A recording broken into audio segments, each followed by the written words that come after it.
Hi, I'm Kiana Miner. Welcome to the Crazy Courage webinar, where we are busting success myths and learning how to live more courageously. Today, I have a super courageous person with us today. His name is David Ault. David is an author, he's a New Thought musician, a keynote speaker. He's also a workshop and retreat facilitator. He's currently the senior minister for the Dynamic Spiritual Living Center of Atlanta, Georgia. David, one amazing thing that I saw in his bio is he has a nonprofit that established an ongoing freshwater well building facilitation project in Cambodia. So, and that's just kind of the beginning of David. You had a lot of courageous and exciting things in your bio. So, welcome, David. I'm so happy to be speaking with you today. Thank you. I really appreciate the invitation. Awesome. I love the topic as well. Awesome. Yeah, I can tell that this was definitely a good fit. So, David, if you could tell us a little bit more about yourself and what courage has meant for you in your life. I think that courage is everything because courage to me is the energy. It is I like to use the phrase, the inner propulsion that pulls a person away from conformity and invites them to dance on the edge, invites them to walk into the mystery.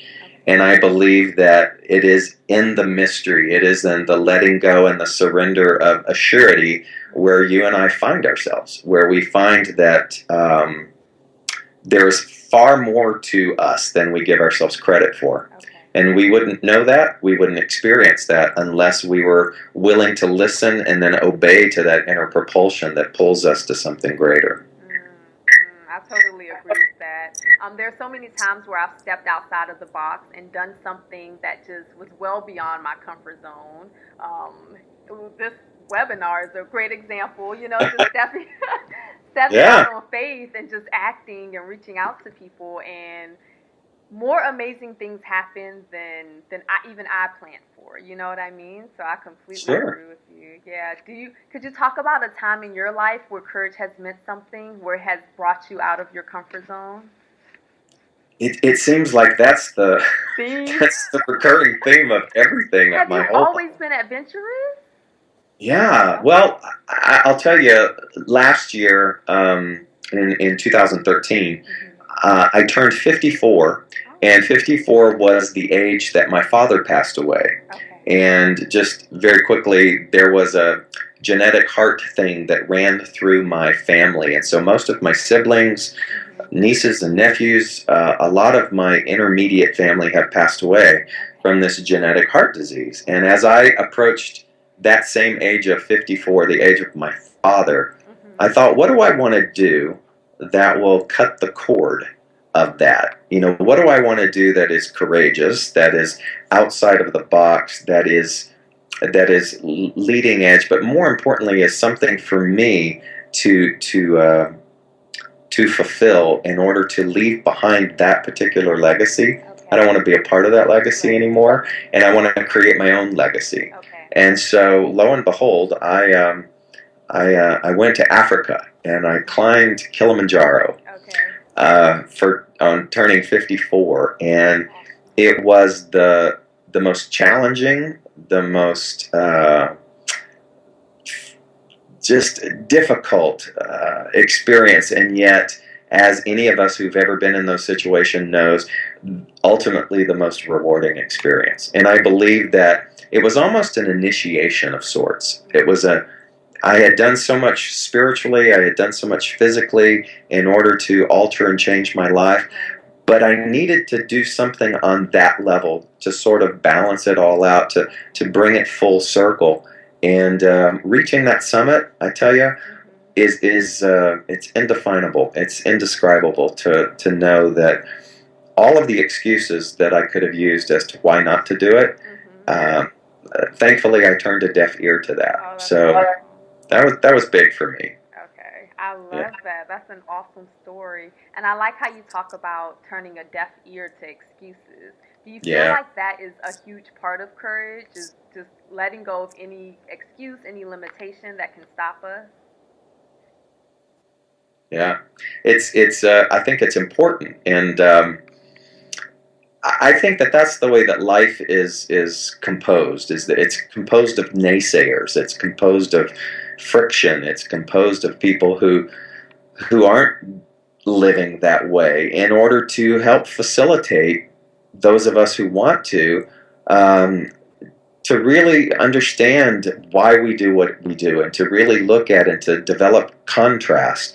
I call them sandpaper people, because they're so rough and critical about what we might to do, or easy to, or quick to dismiss us, that they sort of refine who we are. They're sandpaper people, and they're also necessary for you and I to be able to really spread our wings and have our courage, because if they didn't exist, I don't know if we would develop and grow in the same way.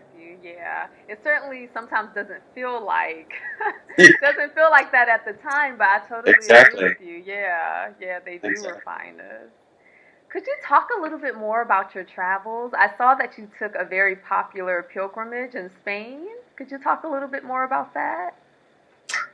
Yeah, I think everybody has their wish list or Right. their bucket list per se, and on that list for me was the Camino de Santiago, Okay. which is the oldest, most famous pilgrimage that exists, at least in our awareness. It Okay. dates back to the Middle Ages, and you literally walk across the entire northern rim of the country of Spain, and you start in a little town called Saint Jean Pied de Port in France, Mhm. cross the Pyrenees, go all the way across Spain, and you wind up in Santiago de Compostela, which is a border village on the other side of Spain, where it is believed that the bones of the Apostle St. James are buried. Oh wow. And this pilgrimage, again, it was one of the main sort of Judeo-Christian things that one did back in that day. But Okay. now it's become popularized by a lot of authors. Even there's some movies about it. But really, what I find it to be is the opportunity for somebody to be with themselves, Okay. and to commit to, you're walking sometimes as much as 30-35 kilometers a day in order to get across. And there's nothing like being with yourself to really bring up all of the demons, if you will, of thought, and the vulnerabilities, and the baggage. And somebody that I worked closely with, a mentor, said to me, "I'm glad you're doing this." He said, "You're going to die many deaths." And I was like, "Oh, cool, Right. goody." Looking forward And he to was it. right. He was right. I just didn't expect that they would happen so fast. But Wow. there's the death to comparison, because when you're doing something like that, there are all these other pilgrims on the trail doing the same thing. Mhm. And just the first day crossing the Pyrenees, Right. I don't know if I was quite prepared for that. You've got, first of all, you've got too much in your backpack, which is a perfect metaphor for the baggage that we carry as people. People were passing me, and there's these the places for the pilgrims to sleep at night. They call them refugios, Okay. refuge, and so there's only so many beds. So all of a sudden, you're watching all these people. You're watching men. You're watching women. You're watching Zoftic women. You're watching herds of sheep pass you. I mean, and instead of watching and looking at where you are, the Mhm. beautiful Pyrenees, I'm obsessed with. Oh my God, they're going to take my bed, Mhm. and so I'm dying to the death of comparison, Okay. and letting go of the idea that all of my needs are met. Why don't you just be here in the now? Okay. So that trip was quite eventful, because it brought up a lot of stuff that I gave myself the time, the spaciousness to Mm. be able to experience. Okay. And it was life changing. I would recommend that pilgrimage to anybody. Definitely on my bucket list. When I saw in Yes. your bio, I was just like, oh my goodness. Yeah, that's awesome. How long did it Yes. take you? I personally, I carved out 34 days for Okay. that. It's so brilliantly designed, because let's say you were going to give yourself 35 days or 40 days, you would check in at the pilgrim's office in France, And they go to, if you say 35, they go to the 35-day map. If you say 40 days, they go to the 40-day map. Okay. So it lets you know how many kilometers you have to walk per day in order to reach Santiago. Oh, okay. So I did it in 34 days. Okay, awesome. Very awesome. Now, I know that you are a musician, and your ministry before you became, the head of the spiritual center you are now, your ministry Hmm. was mostly in music. Is that correct? Okay. Yeah, I had been an actor for many years, musical as well, Okay. and I sort of stumbled into the philosophy of New Thought long time ago when I was in New York and was introduced to certain people. But it wasn't until I migrated to Los Angeles and I met a woman by the name of Louise Hay, who became my mentor. And she was just starting out. This was in the mid 80s. And so two other friends of mine and myself, we formed a trio, a musical trio, and we opened for her. And when she went global and big, which happened really fast, she was gracious enough to take us with her. So a lot of my inroads into positive music were because of that era. And I did really well for many years. I had traveled a lot. And now my emphasis has shifted more towards the speaking and the writing, and I've got some new books coming out. So, but yeah, I've been really blessed. Okay, that sounds amazing. Now, as far as courage, I know you have a lot of moments where you displayed great amount of courage, but what would you say is one of your most courageous moments? I would say that keeping a vow is courageous, and I'll explain. Because by keeping a vow, I mean that when we make a promise to something, to keep that promise, even when it feels like things are messy and out of control and impossible, it's courageous to stay steadfast to that vow. So I made a vow over 10 years ago when I first went to Cambodia. I had an amazing, heart-opening experience there where I used to take people on these sacred site journeys, and we were in Cambodia to see the ancient temples called Angkor Wat. And while we were there, it was really a lot of those people's first opportunity to see the immense poverty, the delineation between the haves and the have-nots, and it was a shock to everybody's system. And naturally, they wanted to help. Our guide facilitated us in buying food, and because we were going to take this food to some orphaned children down on a riverbed, and he said that was the most neglected area. And we all agreed in my group, and we went to these vendors in Cambodia to buy this food, and we wiped, there were 3 local family vendors. We wiped them all out. We bought every single thing that they had, and it came to $86. Wow. Three markets worth of food came to $86. And I remember in that moment making a vow and thinking, oh my God, I mean, even I could do something on a sustainable basis. And we took that food down, and it was just this immense experience of trying to sort this out. At first it was very orderly, and then it became very chaotic. And yet in that moment when it was all done, this physiological thing just sort of happened inside of me. It was as if my heart burst open, and I reinvigorated that vow, and I said, you know what, I'm going to come back here, and I don't know what that's going to look like or how that's going to look like, but I'm going to show up, and I'm going to find a sustainable way to give back to these kids.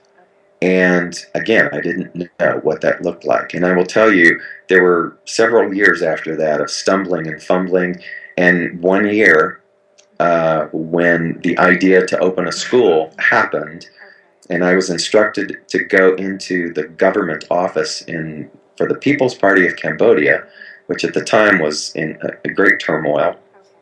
And I went in, and I was put in a holding cell for about 14 hours. And I think that would have been enough for me to break my vow, Right. to tell you the truth. And I don't know why. It worked out. I mean, yes, they took all of my money and they drilled me and asked me all these questions, and there was all this posturing, and yet at the same time, I got that this was all a facade, and I forgot about it. I forgot about the application, but I just kept going back. And it wasn't until about 2 years after that that I actually got permission from the government to open my school Wow. and to have free education for those kids, which didn't exist at the time. And so, to me, that day of being in that room, that locked room, and that cell, and those guards, and all of that kind of stuff, to me, I think something shifted in me that day. It was almost as if whatever shreds of boyhood were left got sucked out, and the manhood had to come back in and fill in. And I've not looked back since then. Wow. Particularly with that project, we serve over 200 kids every single day, Okay. all kinds of goods and services. That's amazing. I love that story. The when you were in the holding cell, I mean, you were afraid. Were you afraid? Yeah, I mean, at first I didn't know. I couldn't figure out what was going on, or Right. why they felt compelled to do that. Right. And I mean, I had just gone in to ask about creating a school. I got questions like, "Who are you working for? Why are you doing this?" Right. And what I got, again, it was just all bogus stuff to just try to frighten me and to take my money. But I did fill out the application, and they went through like my all of my stuff and my IDs and my passport and visa, and for a while I was on a list. Like Wow. every time I would enter into the country again, the following year I would be brought back in, and they would look through my stuff and all of that kind of stuff. And then the funny thing happened was I just kept going back, and then all of a sudden when the school opened and I was bringing people and they were helping and we were bringing lots of revenue to that area of Cambodia, all of a sudden I'm like their new best friend. So, Funny how because things I'm change. helping, Yeah. I'm helping.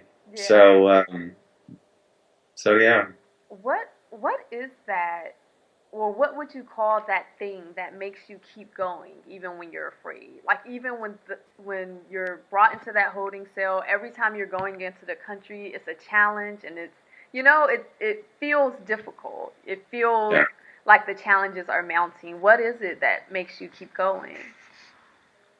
I don't know if I could have articulated what I'm about to say back then, but here's what's true for me now. Okay. I love the fact that I'm going to die. Okay. What that means is everybody's got a limited amount of time on this planet, and everybody shares that in common. And I figure, why waste any more of the hours that we have, the days that we have, the years that we have? We don't know. Why waste that doing something that doesn't bring you joy? Okay. Why waste that doing something that doesn't fulfill you? You know what I mean? And I think I had to get to that place of realizing and making and befriending death to actually learn how to live. Okay. And so to me, there's a sort of a level of fearlessness, and I think people have a struggle with the concept of fearlessness. Okay. And I'll tell you why, because it's hard to go from fear to fearlessness all in one fell swoop. I think we if we're going to set ourselves up for success, then we take our fears, but you take the word fearless and you just break it in half, and you do just that. You fear less each time. Right. So you move from fear to fearlessness by fearing less with each opportunity that's given to you, and to look at the things that you've run away from in the past and go, what's that about? There's a lesson here for me. What is it going to take for me to crawl out on the skinny branches of life, and that's it for me. It's that I get that this is temporary, and so I'm all about proving the principle, which is that you and I are vessels of infinite potentiality, and so why not? To the degree that we try it is the degree in which we will experience it. Right, right. Yeah, that's amazing. I love that. What do you feel like you've mastered these concepts? Like, do you feel like No, I don't think I will ever master them, because the more of the concept that I learn, the bigger the concept gets. Meaning that there is no arrival point. Right. There's no finish line. It's just one piece of the journey that is perpetual, that just keeps going and gets more expansive and more broad with each willingness. But to think that there's a finish line or a destination, I don't think serves us very well. Yeah, I would agree. I would agree with you. And now you're senior minister of the Spiritual Living Center, so you're teaching these concepts to other people. Yeah, I'm just so privileged to have the job that I have. I'm the senior minister. I teach metaphysics, metaphysical concepts, New Thought, ancient wisdom, philosophy, religious science, the teachings of Ernest Holmes, very much in line with unity and all the other New Thought teachings that exist. And we just have a wonderful, dynamic center here in Atlanta that is filled with the most amazing people. I'm biased, but I think they're amazing. No, I've heard good things about the center. Very good things. Now, I used to live in Atlanta. Where are you located? We are in a building that we just purchased a couple of years ago that we're renovating, but we're right off of the Interstate 85 in Atlanta. If you know Atlanta well, anybody who's watching, we are between the Druid Chase and the Claremont exits, right next to. There's a wonderful sporting goods store called REI, and we're just a couple of buildings down from that. But you can't miss us. I mean, we couldn't have asked for a better, just right on the freeway. That's awesome. I know exactly where that is. Yeah. Okay. Can you talk a little bit about the books that you've authored? Yeah, I've got a brand new one coming out. In fact, I just met with my editor today. I have one more chapter to clean up. But my first book was called Where Regret Cannot Find Me. Oh, okay. And what it is it's a collection of themes, meaning it's a collection of essays that deal with specific themes that are universal to you and I, our vulnerabilities and our experiences as humans, our spiritual beings having human experiences.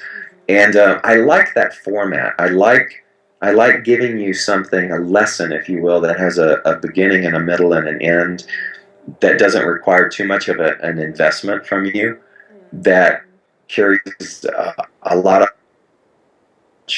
And so the first book was a collection of those essays, and then the second book that I'm just about to release is also the same format. It's incredible stories, and it's called The Grass is Greener Right Here. Okay. That sounds awesome. When you talk about regret, I think that ties in a lot with courage, because I think a lot of times when we realize that we don't want to have any regrets, that's when we can kind of dig deeper and access our courage. What are some of the things that you do on a regular basis just to make sure you stay aligned with where you want to go with your life? Like what does your self-care look like? Stillness. Stillness is big. I think stillness is vital for anybody, because whether you call it meditation, whether you call it contemplation or walking in nature, whatever it is that's grounding in that way, it's a reset. It's just a mental reset, whereby if we learn to tap into that inner wisdom, we avoid a lot of struggle. We avoid a lot of mishap. We avoid a lot of error and can course correct ourselves mentally through the internal guidance system that we have when we're willing to be quiet and to listen. And so that's at the top of my list.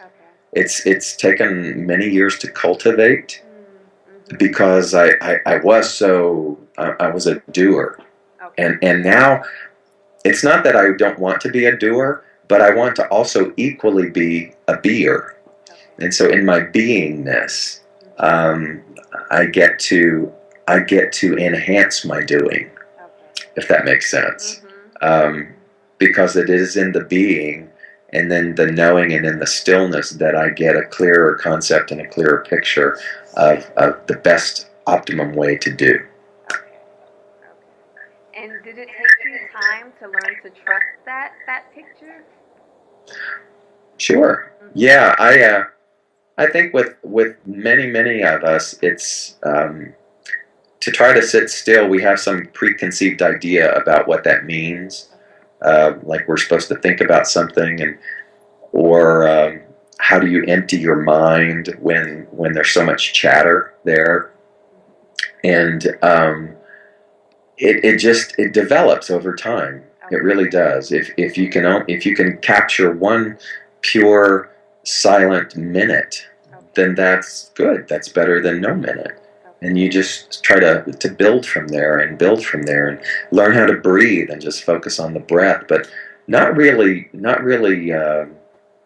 necessarily even visualize anything, but just learn to be quiet and to be still, particularly in our society. We're a high-tech world now, and it can be very all-consuming. And it's good to break away from that. Okay. Yeah, I definitely agree with you. I think meditation is one of the most amazing self-care techniques you can practice. What about to keep your courage up? Is there anything that you do? I mean, looks like you take a lot of chances.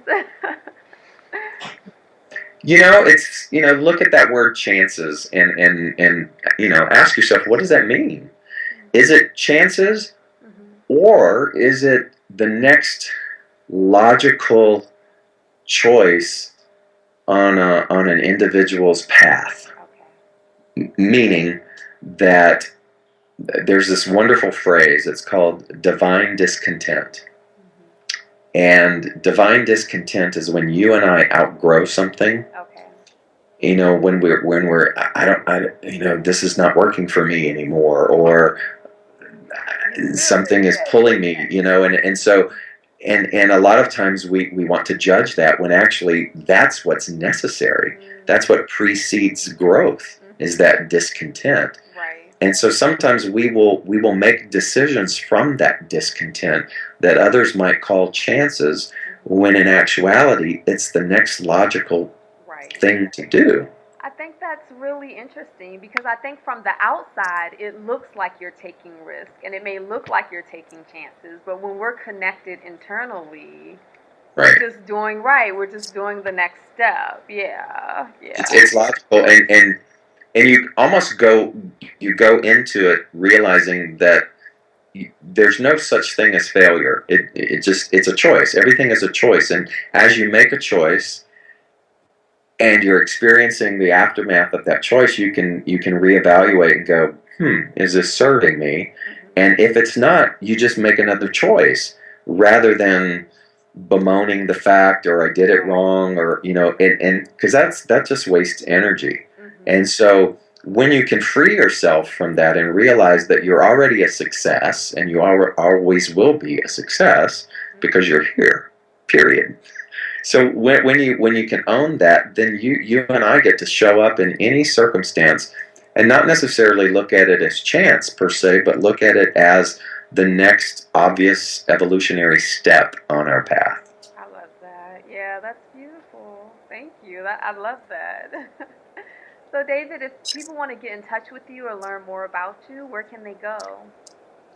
I have a website, davidault.com.